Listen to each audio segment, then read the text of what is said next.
All right, so welcome to part one of my video series. This is going to be on anxiety and depression. So the topic of part one is going to be the neuromuscular junction and how this relates to anxiety and depression additionally. So as we can look at here, this is a axon part of our neurons. So the neurons are going to be the cells of the brain.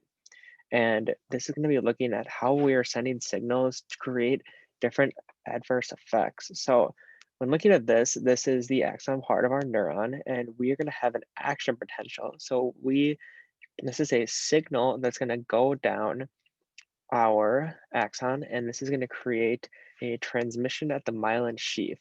So when we hit plus 35 millivolts, our gated calcium channels are going to open and our potassium leak channels will open.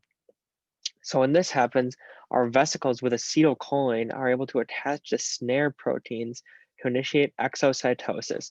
So exocytosis is when we are taking a molecule and we're able to produce these different molecules that go in to the channel here, and then they are then able to bind to different receptors.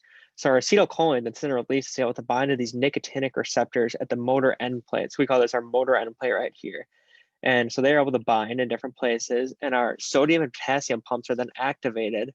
After that, we can then um, activate our ligand gated sodium channels, and our sodium is able to rush into the muscle cell, and depolarization with the T tubules then ensues. But our acetylcholine esterase is also important because this is going to clear our acetylcholine from the synaptic cleft.